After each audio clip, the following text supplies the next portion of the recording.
Selamat malam, selamat pagi, dan selamat siang. Perkenalkan, nama saya Gerut Gede Bagus Putra Wirawan. Saya dari kelas 2 D4 ITB NRP 21101901954. Jadi pada malam hari ini saya akan membahas materi yang sebelumnya telah dijelaskan oleh Bapak Syauqi Hasan pada subbab Working with Database. Jadi di sini kita bisa melihat kalau ada latihan ya. Jadi di sini ada total sebanyak 4 latihan. Yang latihan pertama itu kita disuruh untuk membuat 3 tabel, yaitu tabel customer, order, dan order item. Kemudian kita menentukan relasi antara tabel-tabel tersebut. Kemudian kita membuat CRUD dari customer, order, dan item. Dan yang terakhir kita membuat satu root, yaitu show order, yang akan menampilkan customer beserta nomor order dan daftar item yang dibelinya. Mungkin langsung saja saya jelaskan ya. Jadi untuk yang nomor 1 kita akan disuruh buat 3 tabel. Di sini saya telah membuat tabel customer, order, dan order item. Jadi ini customer, ini orders, dan ini order item. Jadi seperti ini untuk strukturnya sendiri. Jadi user ID ini merupakan foreign key dari entitas user ya. Jadi di user ini mempunyai ID yang dimana ID ini tuh menjadi foreign key di tabel tadi itu, di tabel customer ya. Kemudian untuk tabel orders, kalau kita lihat strukturnya di sini mengandung customer ID ya. Jadi customer ID di sini tuh merupakan foreign key dari primary key dari ID di customer, entitas customer ya. Kemudian untuk yang order item, kalau kita lihat strukturnya di sini order ID dan order item ini merupakan ID dari entitas order dan item, yang dimana di sini tuh mereka menjadi entitas atau menjadi foreign key seperti itu. Jadi karena nomor 1 dan nomor 2 sudah dijawab ya, jadi relasinya itu yang itu tadi yang setelah saya jelaskan. Dan untuk tipe datanya ini saya sudah buat sesuai dengan soal. Jadi seperti itu. Untuk yang ketiga, buat CRUD untuk customer, order, dan item. Di sini saya juga sudah membuatnya, mungkin bisa saya buka di Visual Studio Code ya. Jadi kalau itu tuh bermainnya tuh di backend ya. Jadi di backend ini modelsnya sudah saya buat ya. Jadi untuk yang customer, orders, dan order item ini sudah saya buat. Dan untuk controllernya sendiri tuh sudah ada customer controller, orders controller, dan order item controller ya. Kemudian di sini saya juga telah membuat di bagian common ya. Jadi di common ini saya buat user di sini seperti itu. Kemudian mungkin bisa langsung ya di bagian ini, di bagian di kelas user ini ya, user.php.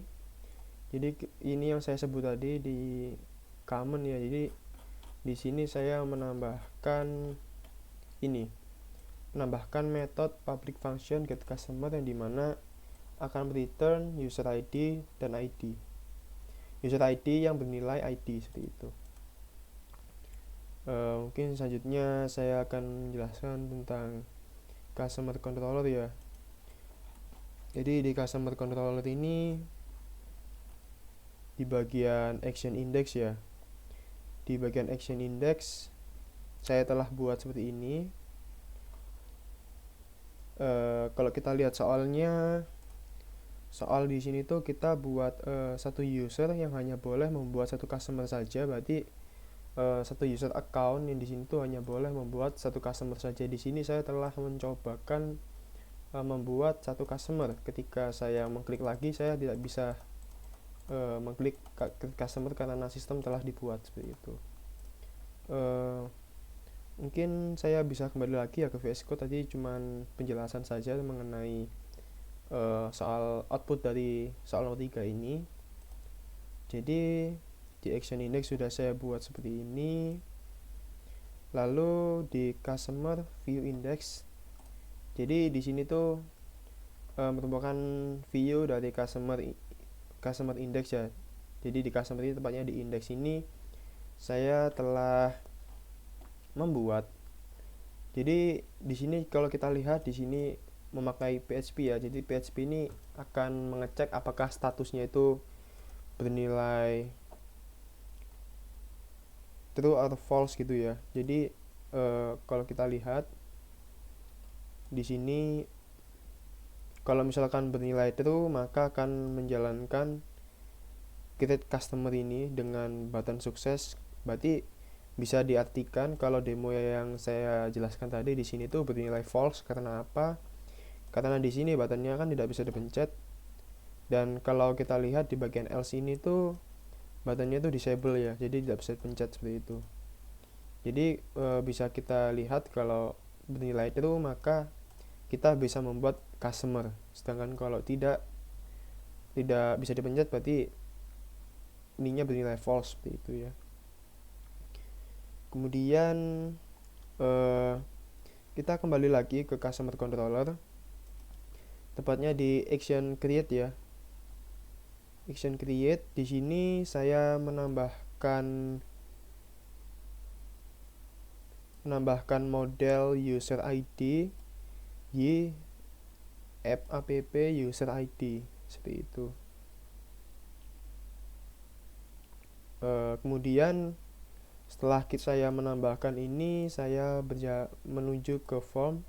Jadi kalau yang bingung form ini lokasinya di mana, jadi underscore form ini letaknya itu ada di, tetap ya kita masih membahas tentang backend, jadi ada di backend, di views customer, kemudian di underscore form.php ini.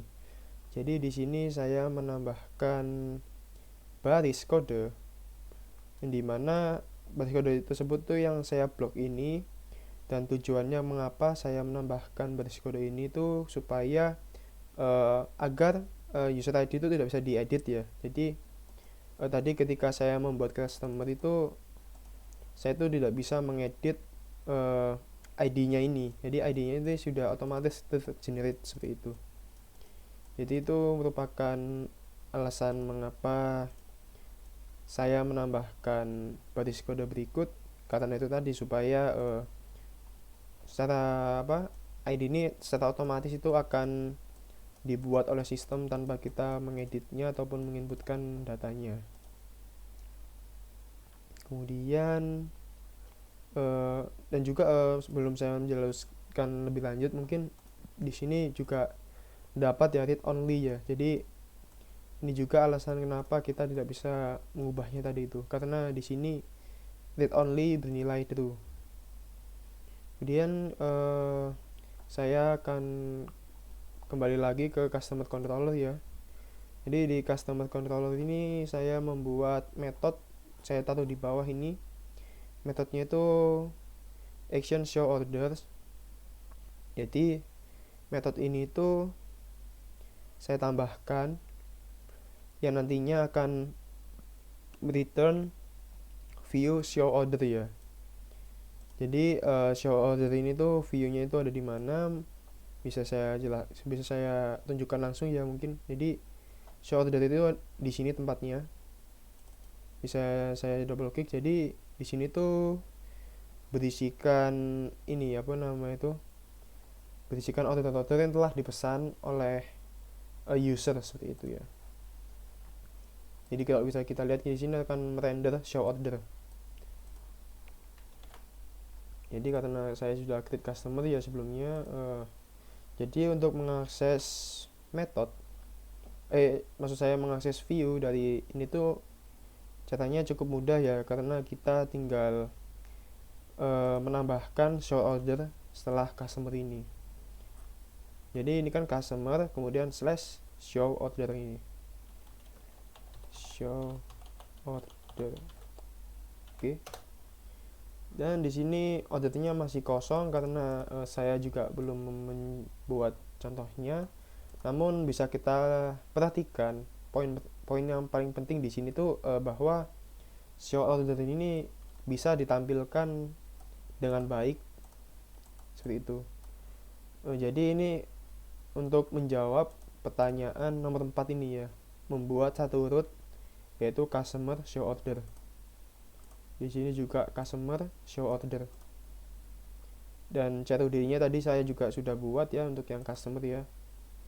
Untuk yang customer ini saya sudah membuat satu, dan karena di dalam sistem itu sudah dibentuk bahwa satu akun, yaitu saya membuat akun admin, hanya bisa membuat satu user, maka dari itu untuk sekarang saya tidak bisa membuat akun lagi, atau maksud saya itu tidak bisa membuat customer lagi. Itu mungkin kurang lebih itu saja yang bisa saya jelaskan malam ini. Mohon maaf apabila ada kesalahan kata ataupun kata yang kurang jelas dalam penyampaian saya mohon maaf, karena saya juga masih belajar untuk kurang lebih seperti itu. Terima kasih karena telah menyaksikan. Selamat malam.